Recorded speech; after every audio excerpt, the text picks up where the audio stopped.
Welcome to the Three Artmigos with Ed Swarez, Adrian Webb, and Paula Telizyn, where we talk about running an art business in today's age, being an artist, and keeping going in an uncertain world.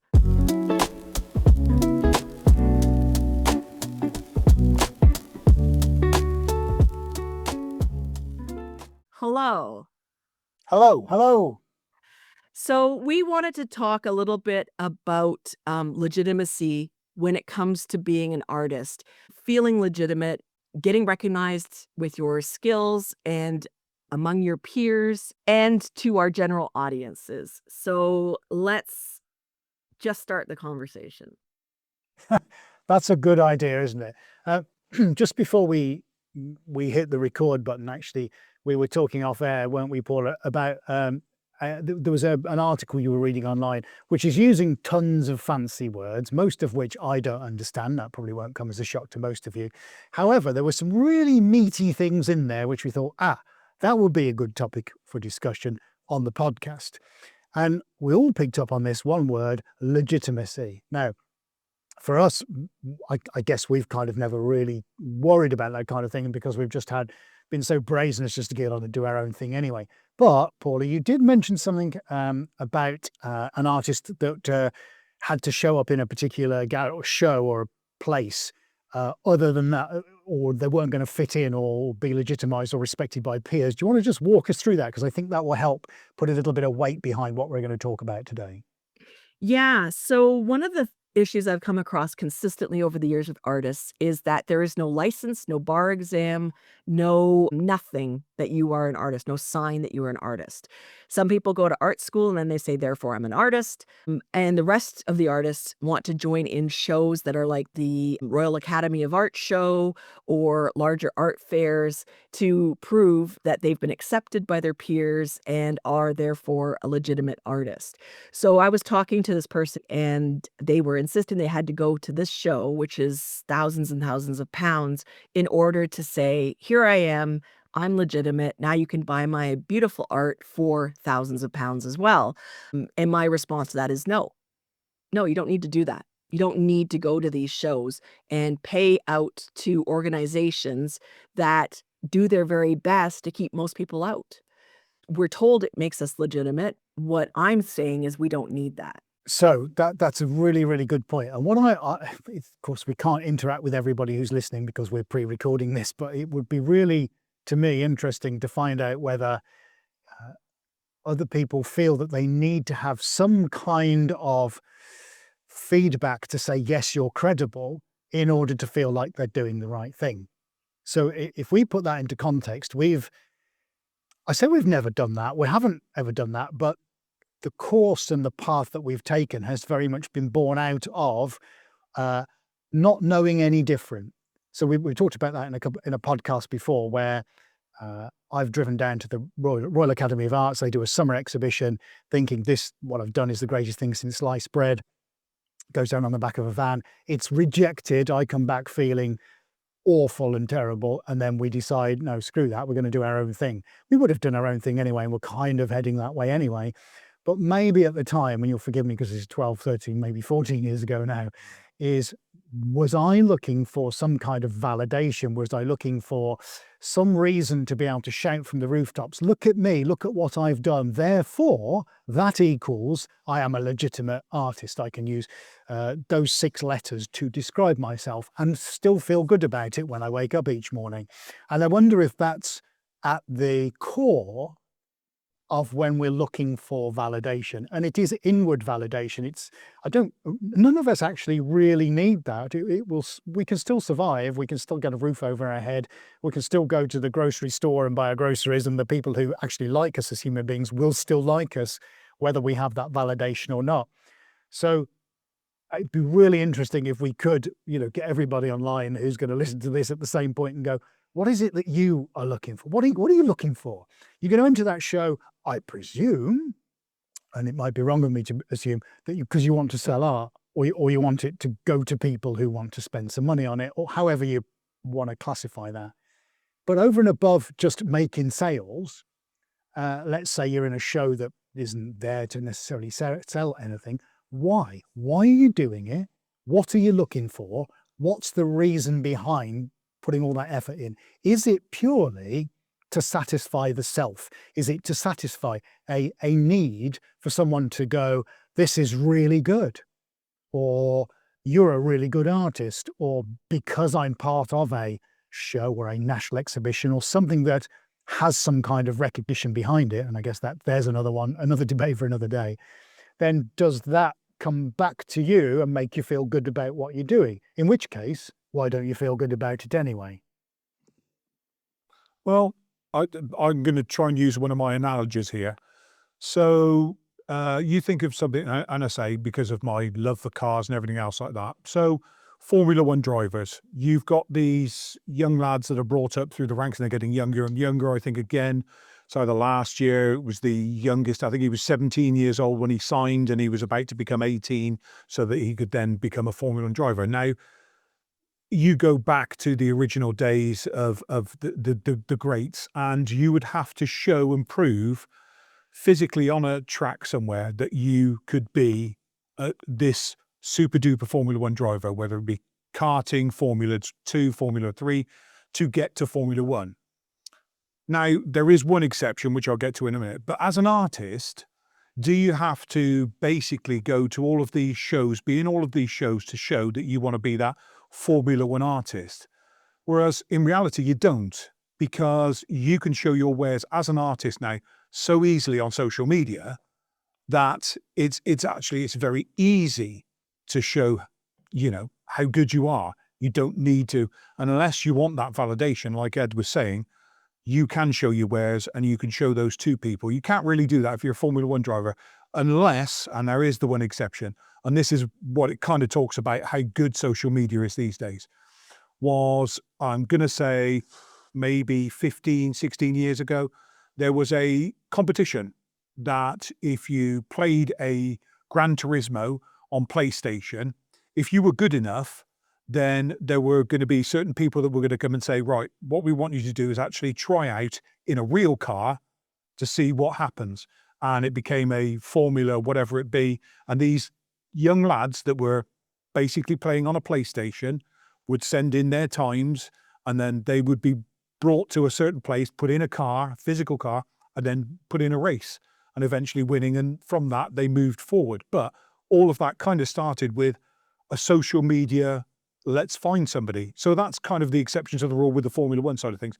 But as an artist, you can put yourself anywhere in the world on social media. You don't have to go to, the VA. You don't have to do this competition, that competition, everything else to say, hey, I'm an artist. You're an artist. And it's that thing. And again, as Paula was saying, that, do you have to have qualifications, this, that, and the other? I mean, to be honest, if you've got that inside you, that and you create something that somebody says, wow, that's incredible, then why would you need to have those, I've got this and I've got that?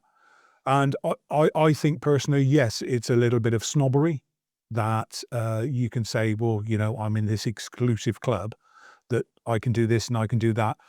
And I find it quite sad, really, that, art isn't for just the upper echelons of, the rich. It's for everybody, because somewhere inside, everybody's got an artist trying to get out. It's how you release that artist and get it out into the world, really. It made me think as you were talking about the Formula One drivers that there is this idea that we have to do things right. We've all been through some level of schooling, and teachers are saying you have to do this to go into the next grade. You have to pass these exams to get to this next goal. And we're used to doing things following the so-called right path. And so artists may feel less legitimate if they didn't go to art school, if they didn't show in a certain place, if they weren't accepted by the very institutions whose job it is to keep people out and whose job it is, through their supposed exclusivity, to push most people down. And so when artists are looking for legitimacy, they're looking for it in places that should never hold the power for it anyway, because art is something that's fundamental to all people. whether you express yourself visually or through music or through interpretive dance or whatever kind of dance or whatever, art belongs to all of us. It's part of how we express ourselves. Even if you're just in the car driving and you're singing along to Spotify or whatever, badly maybe if you're me, you're still expressing yourself artistically, hopefully not destroying anybody else's ears, my poor children. So it's important for us to understand that we need to let go of the right way to do things. I'm on Reddit a lot and on social media a lot, and I see artists and even people in general asking, "Can I do this? Can I be aspiring?" And in terms of podcasts, I've come across so many people that just say, "Well, how did you start your podcast? What did you do?" And I went, "I just talked into a microphone and recorded it. I had something to say. I didn't wait to find out what the right move was. We didn't wait. We just said, 'Hey guys, let's get together and have a podcast, plug in a microphone, hope the software works,' which every week is an adventure, and just did it, right? We didn't look for a podcasting license. I sure as shit didn't buy a podcast book. I just went, I know how to edit audio. Let's go. So like we have to learn to stop asking for legitimacy from bodies and institutions that have no business granting it in the first place. There's a story I like to tell because a lot of artists do hesitate to call themselves artists, and it is if you make art intentionally, so you take whatever tools you're doing, you have an idea, and you try to express yourself with intention, then you are an artist, regardless of how it turned out. If you are just some yahoo randomly walking down the street and you trip and fall into cement on the sidewalk, wet cement, and make an impression of yourself, and it's hilarious and amazing, but you didn't intend to do it, the art part of that would be questionable because a lot of art has some level of intention behind it. That was an accident that ended up creating a piece of art. Now, if you take that idea and do it again on purpose, then you can absolutely call yourself an artist. And I think everything else, all the institutions that exist because we continue to ask them for legitimacy, and we continue to feel better about ourselves when we have that legitimacy granted by these institutions or bodies. I think this is our favorite topic. It all comes down to mindset. There's another M I'm going to stick in there, and that's money. And unfortunately, this elitist top-tier system that's governed by people like goldsmiths and the Royal College of Art, and then all of the auction houses on top of that, is all led by money, because ultimately this is a little bit like a drug cartel. It's a fantastic way to launder money, to invest money for the tax exile rich that just switch art between them, and the auction houses give that process legitimacy. Because, as always, so many the people with money and power like to keep hold of two things, which is money and power, and that's where all this comes from. And if people stopped using auction houses and traded privately, I think two things would happen. Their power would disappear overnight, and they'd start panicking. And secondly, the prices of everything would go down and be a little bit more sensible. There's a great Gerhard Richter story I'll tell in just a second, so stick by for that one. But that's the other M. Yes, of course, mindset is how you, as an artist, approach this, how you decide to gather your own legitimacy, whether you actually need it, which you probably don't. You just get on and do it and find the audience that will respond to it. That's all you ever need. But if you absolutely have to search for something, then these are the wrong places to find it in. Unless you started out from birth wanting to be BP Portrait Artist of the Year. If that was your sole goal in life and that's what you want to pursue, you go for it. But does it lend yourself to being legitimate? I don't know. How many people on my timeline do I see as being BP Portrait Artist of the Year? And if I see their magnificent work, what does that make me do? Just keep scrolling. I mean, actually, in this day and age, what does it matter? How many letters you've got after your name, how many courses you've studied, how many PhDs you've got. And I'm not trying to stand on a soapbox and profess that you can be a dumbass like us who've got no qualifications between us, because actually, we've achieved so much in this world just by sitting down and thinking and doing things and not actually thinking probably too much about it. And I think that just loops back to what you were just saying, Paula, is about, well, if you're going to do a podcast, get a microphone and just start recording stuff, because ultimately, if people are attracted by what you create, they will respond to it. If they don't respond to it, then it's not for them. Thanks very much. Cheerio. Move on. Good night, Vienna. And that's all it is with any single thing that we attack, no matter how big it is or how small it is. That ultimately is where it comes. That's the bottom line. And you don't need legitimacy for that, because the people that want to look at it will do, and the people that don't. And it's as binary as that. There's no other complicated structure built around those phrases. If there is, then you're putting it in there for no reason. That's all it is. The reason these TV programs like on Sky Arts and other things exist, or arts and culture program, because it brings in viewers. So of course, if you want to be on telly, that brings legitimacy. I've been on 2 TV, 3, 4 TV shows and had art featured on all kinds of things. Has it changed anything? No. It's pointless. Yeah, but I'm gonna weigh in on that. There's a reason why that didn't change anything. And that is because when we were doing these, being on television, it was all about constraints and oh, you can't do this and you can't do that. We both went in there, and the very first thing was, it's an artist. And we're like, but the two of us do various things within this. Ed is the artist, but behind that is a lot of stuff that we need to get to that point, and I work on that part of it. Oh, well, there can only be one, Right, okay. So we worked around that. Then the second one was that I was doing certain things to either investigate or say, this would probably be better, that would probably be better. I'm being told, no, that's not the way it's done. Okay. So, and then with the filming, oh, if you can just do this and embellish that. Yeah, but that's not right. Yeah, but it looks better. So straight away, you're being distorted and changed and reformed into something else because of being on television to make it great. So it's the same as I would say with conformity about when you go to college or whatever it be regarding art. Some of that is that they say, this is the way, and that's it. There is no other way. It's my way or the highway kind of thing. And I find that incredibly frustrating. And I've seen that with my children, where there are these constraints. And I'm like, why is there constraints for creation and art? Why? There should be this open to say, that it's open-ended either way. It's not closed. This is how it has to be. And again, this is what we found. And it's kind of the reason why we ended up going, screw that, we'll do it ourselves and we'll do it on our own. Yeah, it's ridiculously hard work. And again, things like, how do you form a podcast? Well, it's like mash some buttons, look at some YouTube videos, read a bit, and then have a go. And if the first one screws up, so be it. But the second one will be a little bit better. And the third one after that will probably be a bit better, and so on and so forth, as you get to know it. But that's the way to learn it. If I want to learn something about an artist, which, again, we've done with Pollock, and understanding how he did what he did, we kind of now understand that a lot more by studying it very well.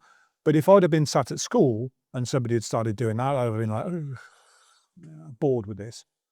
And so there are certain things, and there will be certain things that artists and creatives enjoy listening to, reading about, watching, and there'll be other things where they don't. I'm the same.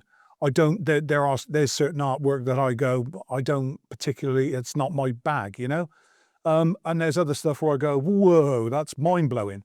So we all have it in different ways, but when you go to a college or a school, it says it's this, and there's no wiggle room anywhere, and that really frustrates me. And then ending up going to an art competition that it's all the same single-mindedness. Can I just add to that as well? I think that is such a great point about this whole conformity issue, and that you've got to do what we say. We've known artists over the years that have done shows, and the show says it can't be bigger than this size. You can't use any other medium than oil. It's got to be glazed. That's having a perspex or a glass panel over the front. The frame size can't be any bigger than X, and it's got to be this. And if you want it lit in the show, you've got to spend an extra 60. And you look at this list of constraints, why would you ever do that? If anything, going off the back of what Ada just said, especially for people that study this and go to a university or college for something in the arts, it should be anarchic. That's what being an artist should be, because that means there are no rules. There are no boundaries. At the end of the day, let's put this into context. You're not breaking a law, you're not murdering people, you're not robbing banks.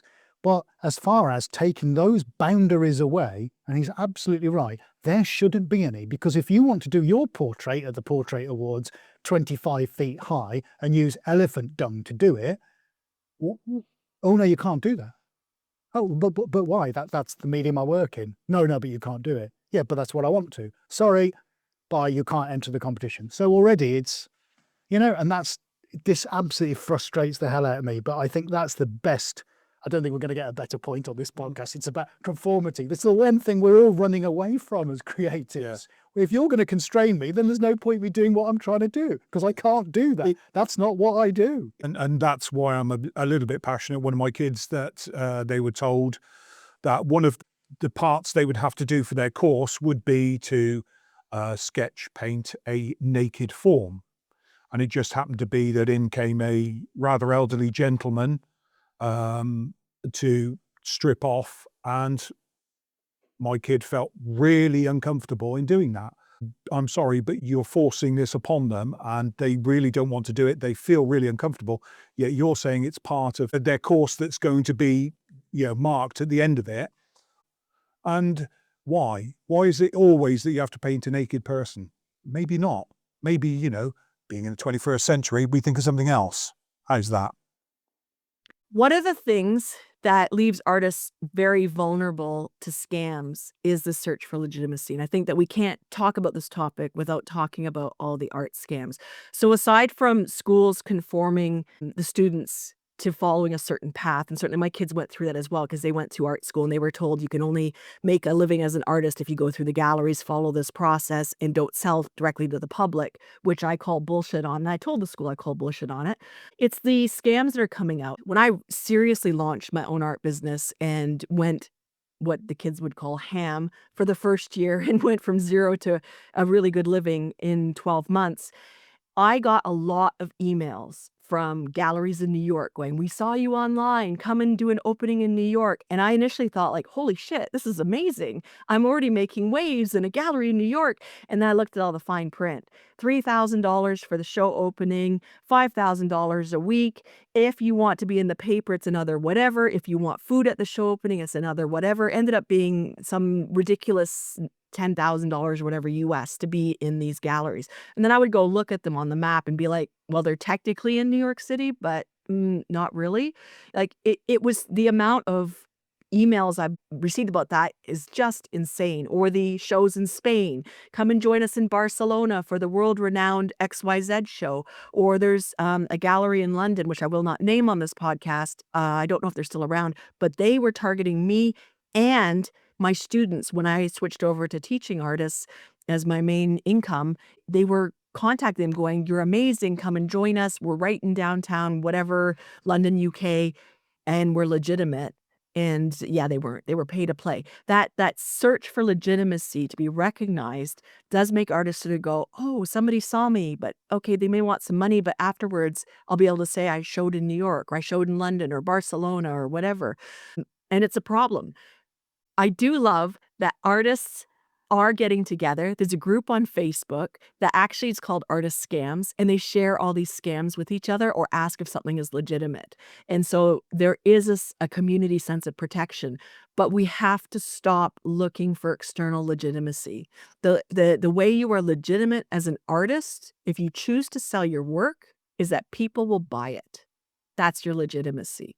And prior to that, you're building a body of work, deciding who your ideal collector is, how you're going to sell it, what platform you're going to be on. This is stuff we can help you with at Swarez Art Academy. But you are going to make those decisions and then work towards them to create that legitimacy.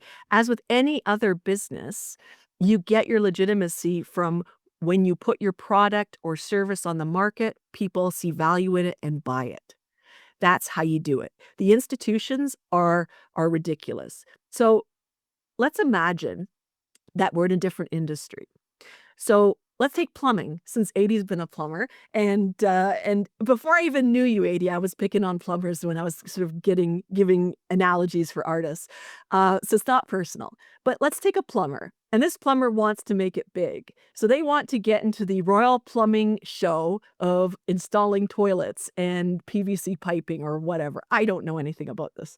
And so they feel like they can't go and help their clients directly who have leaky toilets because they haven't been in the Royal Academy of Plumbing show and haven't gotten their plumbing knighthood before they can go help people. And yet they're the best plumber in the world.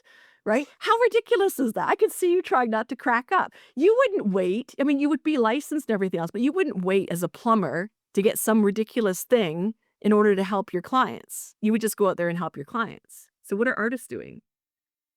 Have you got your royal knighthood of plumbing? Yeah, Have you? yeah, I have. Yeah, definitely. Yeah, Is that through grazed fingers and bashed elbows that is. and stick stuck pipes? It's quite funny that I don't know. I understand sort of like that. And one of the examples is if you go to the McLaren headquarters down in the basement where the pipe work is, oh my goodness. Whatever plumber, and I don't know I'll have to look up what plumber it was that did it, but every single one of the copper pipes, it was made into a piece of art. And it's the heating system, but it was turned into a piece of art. And I can't remember who was It was Ron Dennis. Yeah, Ron Dennis, who was a complete OCD freak. Go and look at the history of McLaren Formula One. And when they built the technology centre in Woking, there was a documentary about how it was built. And I remember seeing that exact documentary talking about and where the autoclaves were doing carbon fibre, how they'd laid all the copper pipe out, where the earthing straps were all pointing in the right direction, and there were hundreds of them. And every copper pipe, millimetre perfect next to itself, and rows of 10, 12 of these pipes. And at each one, you could put a caliper, vernier in between. Absolutely incredible. I mean, like I say, I don't know the actual plumber who did that work or the company that did that work, but it was absolutely amazing. But yeah, it's that thing about I would never think, oh, well, I have to go to the plumber championship to do it, because I knew what I did was pretty cool anyway. And even then, the artistic flair of making sure that I cleaned every pipe off. I made it look nice and neat and tidy. If something was coming out from the ground, because bear in mind that most of the pipe would be hidden underneath, would be if it was going on to like an old school radiator, it would be polished. You know, that brass and the copper would be polished up so it looked mirror shiny. And to me, I'd go, yeah, that's a fantastic job. And then my customer would go, wow, you know, which is how really it should be with an artist. They go, here's what I've done for you. And that customer go, wow. So yeah, but never thought, well, I need to get myself down to the NEC and go into the, championship finals for plumbing, or, for unblocking toilets, that kind of thing. Right? Like it's absolutely wild. So when we think about the art industry, I know, speaking with the artists, that it helps to say, okay, would a plumber do this? Would a firefighter do this? Would a welder do this? No, they wouldn't. If they wouldn't, you shouldn't. Would a cabinet maker do this? Again, there's no cabinet making. Well, maybe there are cabinet making competitions, but they don't use that as a barrier to entering the market. They use that as maybe something fun to do. It is strange. This need to be recognized as something in order to feel good about yourself does come down to mindset. And we talk about mindset all the time because it is everything. Because when you are running a business, regardless of what it is, you have to face yourself regularly. You face your weaknesses, you face your shortcomings, you face your successes, you face your vulnerabilities. It really does peel back any lies we tell to ourselves about ourselves. And then when you throw art on top of it, something you give a shit about when you're making it, you're doing it because you care, you're doing it because you have something to say with your materials, your media, it makes it even worse because the rejection is twofold. It's, oh, your art's shit and you're shit. That's how it feels like when you're not creating success as an artist. So then the search for legitimacy becomes a little bit understandable. If you've skipped all the other stuff and not had your formal art education and you're not listening to people, you're still going, okay, well, I need to prove to myself that I'm actually an artist. I need this legitimacy. We've talked a lot about mindset because initially when we talked, Ed, you had said that you didn't have like an imposter syndrome. You didn't have that kind of mindset. You came out strong. And I find that really interesting because most people don't. We all struggle at times, right? Obviously. And we did address that a little bit. But um, did you find that you needed to find legitimacy, or did you just look down and go, this is it? I love what I'm doing. I'm not going to see what other people are working on. I'm just going to go. Yeah, so it's definitely the second part of what you just said. Never, ever even considered legitimizing any art practice I've done. I think a lot of that was probably down to the fact that I was really pleased with what was coming out. What was coming out as I was learning my craft were all the things I expected to see and that my head was thinking about. And that allowed me to use materials, develop ideas as I was learning, and things would come out how I thought about them in my head. So of course you get very excited by that. Oh, look, that works. That's really cool. I like that. Let's move on to the next bit. So there was never any kind of stop points or downtimes or relaxed periods where I would think, yeah, but is this actually art? Is what I'm doing any good? Never, ever considered that.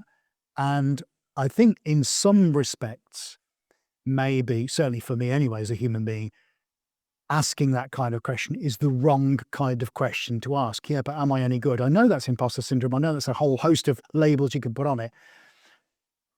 I instead think when things don't go quite right, what isn't going right rather than am I any good? Because as soon as you start going down the am I any good route or what am I doing, that's looking for a legitimacy to make yourself feel better about what you're doing every day. And the minute you start that, that's a big rabbit hole to get stuck in.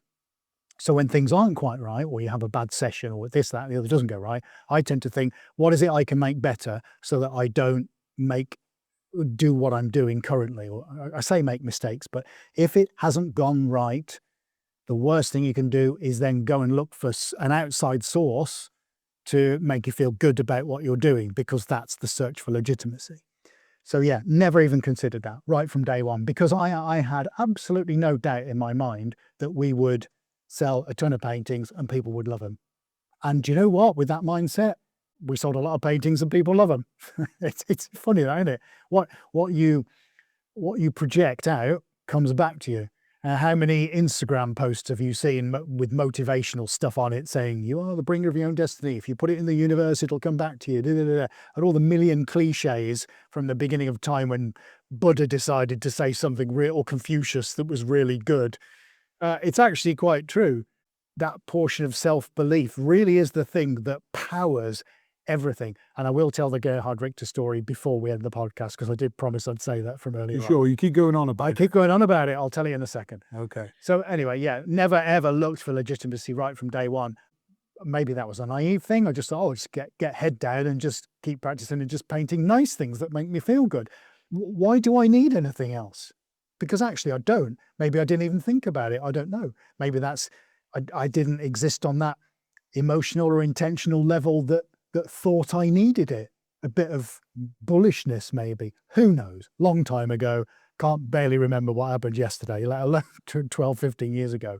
But I never even considered it. So as long as I could put that piece of canvas in front of me, have a play, have a blast, think about it, move on to the next one, it's kind of all I've ever done. And here we are to this day. Yeah, there will be periods where it doesn't go right. We've dealt with that in other podcasts. But the second you look for someone else to justify your reason for being, that's a slippery slope. Right, Gerhard Richter. Quick one, take 30 seconds. There's an interesting quote from him, and he's still like one of the greatest living artists ever. I think his work is so diverse and so incredible. I don't look at many people. There you go. I think you asked that as well, didn't you? You know, did you start looking at other people to place yourself? No, we don't look at anybody. Very, very rarely. There's a handful over the years we've looked at and really admired. He's one of them. And there's a famous quote of his from several years ago. Oh yeah, I think after Eric Clapton sold one of his paintings for $21 million, he was outraged by that and thought that anything he sold should be about 5,000 to 7,000 euros. So this is from a guy, multimillionaire. And this is because the people with the money, which is the galleries, and the auction houses decide that they can make a ton of money off him. So we talk mindset and money. There's the loop back to the money thing. So much of this legitimacy is forced upon your shoulders by the people that think it's necessary to make money. It isn't necessary to make money. And it's all blown out of all proportion because there are people around the globe who think that this is what it's worth. Is a Rothko worth $40 million? No, not in any way, shape or form, because it's the same paint on canvas that you're going to take out of your box of tricks tomorrow and paint a sunrise or a skyline. There's no difference. So what legitimizes that to be worth $40 million? I'll tell you now, nothing, because there is nothing. It's a dead guy and he made big slabs of colour. Now, if that's your thing, fantastic. I quite like some of the work he's done. I find it quite a challenge. I find it quite therapeutic to look at. But it ain't worth $40 million, never in a month of Sundays. It's because the auction houses legitimise that. In the same way that you don't need to legitimise anything you're doing. You're just doing it. It's just a waste of time. It ain't worth 40 million quid. Dave Geffen, Geffen Records, who sold his Pollock to a Mexican guy for $140 million as a private sale. Now, I get there's a load of Pollock fans around the world. We're Pollock fans. We love what he does. We're recreating a Blue Poles Pollock at the moment. Go and have a search for that online. And we're doing another one called Lucifer, by the way, for a private client. But what says that Blue Poles, the original one by Pollock, one of his last great drip works, should be insured for 500 million Australian dollars. If that went on the open market, what would it be? $250 million for a 16-foot piece of canvas? Is that worth it? Of course it's not. You can never legitimise that. But somehow the people with money think that that's a thing. What an absolute farce. Well, yeah, it becomes that all they are is a commodity, which is such a shame, where you'll get this beautiful piece of art that suddenly hits a certain point with a price and it just becomes a commodity to that person. And then it'll get tucked away somewhere in some air-conditioned vault, never to be seen again. The only way at which you'll ever see it is maybe once every 10 years they'll allow some museum or something like that to have it for maybe a month. And then it gets tucked away again, and the only thing you can ever look at is a picture of it. And that then is such a shame that that's how art becomes. And I think that's what Richter was on about, the fact that it shouldn't be at that higher point, because then it becomes this thing that's unattainable, and it's just two rich people going, I've got more money than you, so I want it. You sell it to me. That goes in my vault and stays there, and then somebody says, well, I've got a bit more money than that person, so I'm going to have it now, and it goes into an air-conditioned vault, and so on and so forth. Just becomes a commodity for, theoretically, what is canvas, paint, and a frame. Yeah, and an idea. But it's true. As we wrap this up, because this is going to be one of our shorter episodes, thanks to a lot of technical issues prior to recording, I want to talk about the people you surround yourself with. And specifically, not your family or friends necessarily, but your artist communities. So one of the things that you have said numerous times in this podcast, other podcasts, is that you just put your head down and worked. And I did the same thing with my own art career, which is why I was able to take it off so fast. I looked around Facebook groups and I looked around online at various art groups. I went to art guilds locally because that's all I could do. And I came across a lot of artists who were defeatist. You may have seen these yourself in your process of maybe taking a quick look around to seeing what's going on. Maybe you haven't. But the groups I found kept the artists down. If you sell your art for too much money, you're selling out. If you show your art on your Facebook page, you're showing too much. If you have a website, you're pretentious. Like, there was a lot of pulling each other down in these groups that really frustrated the heck out of me. I feel like artists or creatives in general, we're told to find our communities, to share, to get feedback, to support each other. But what really happens in these groups, these Facebook groups, these online groups, these in-person guilds and whatever, is that the group then holds each other back, holds the members back. So I want to address the idea that maybe it is better to not be in the groups. I certainly, especially when I was going through my master's degree for writing, we were told to have critique groups and share our work with each other. And I found that to be really annoying and maybe Maybe again, that's a little bit arrogant, but I don't give a shit what other people who are not my ideal reader think about my books. I don't care because they're not the people I'm talking to. The same way that I never shared my art in those Facebook groups because I don't care. They're not my client. They're not my customer. And so I think that's what helped me create the success in my own art business the same way that you created success is by putting your head down and doing the work. So do you think or agree with me that legitimacy can also be better achieved if you don't surround yourself by people who would rather live small and try to do things the so-called right way through the institutions and not trying to carve our own path as artists? Absolutely 100% agree. Yes. I don't know how to embellish that too much because you've said it very well already, but I just so much of this, as we've said already, sorry to say it again, is mindset. Because if you're that concerned about what other people think, maybe you shouldn't be doing it in the first place. Or if you're showing up and then getting all of this information, this bubble around you, getting fed back to you and it's affecting you, then still show up, but just get rid of the groups because it doesn't matter to you. Why does it matter what somebody else thinks? Why does it matter if some Sharon's had 10 sales and you've had one, you can clap and everything. But then when people have an opinion about that, that's when it all gets sordid. Probably most of the time it's out of jealousy because they know they're finding their own shortcomings. And if you're surrounded by groups of people that have an issue dealing with your successes and the positives that you're doing and that you're bringing to your own craft, then you shouldn't be around them in the first place. Let them get on with their petty little lives because they're not for you. Move on, move up. It's not because they're changing, it's because you're changing. And if you find that their behaviors are causing you to feel a little bit uncomfortable, it's time to move on. And they'll stay as they are, or the people that are like this will stay.